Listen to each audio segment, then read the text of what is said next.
episode of the series Romanian History in One Object.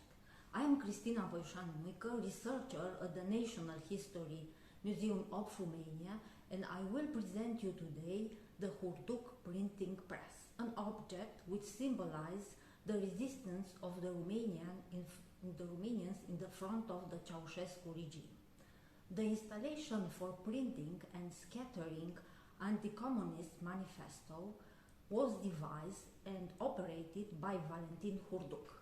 Between 1988 and 1989, he spread in Bucharest more than 20,000 manifestos, printed in his own home with the help of his wife.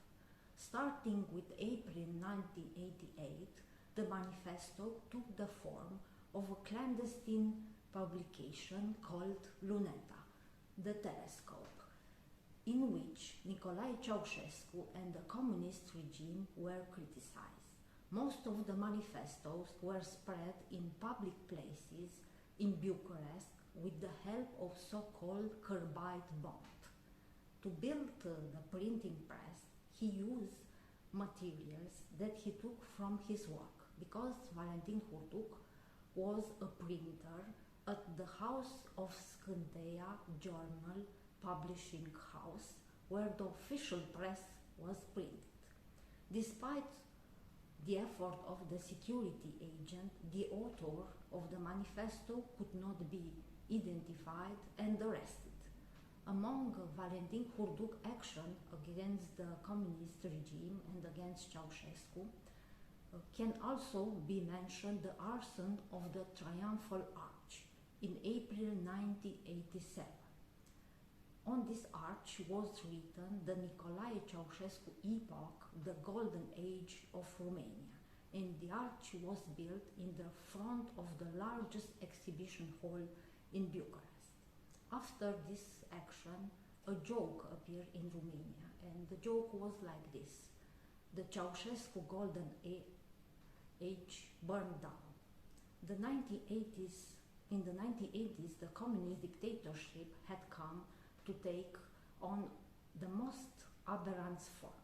The permanent surveillance of the population was one of the duties of the militia, and especially of the security, the repressive apparatus. The entire population felt it was being watched, especially during the last decade of the Ceaușescu epoch.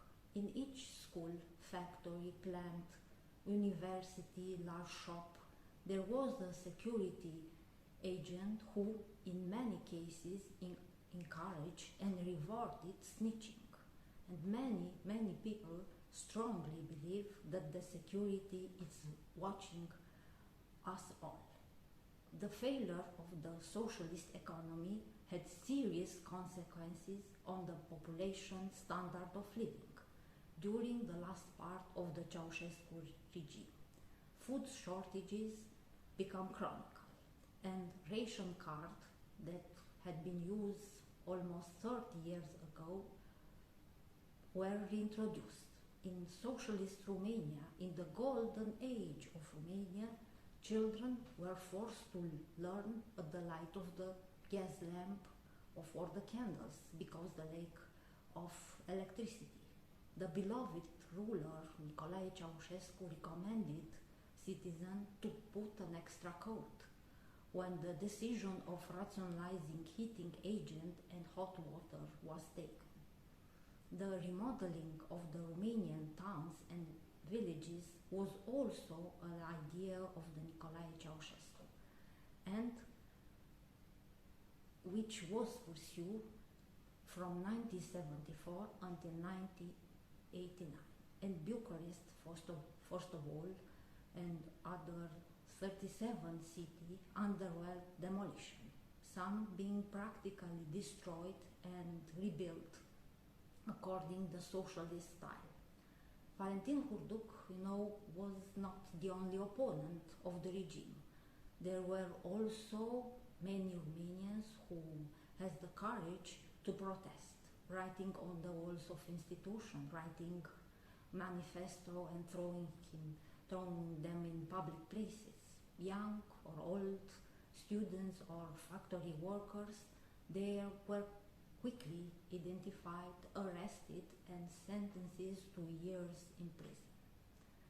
Their files are today in the archives of the National Council for the Study of Security Archive. They were the heroes of those times.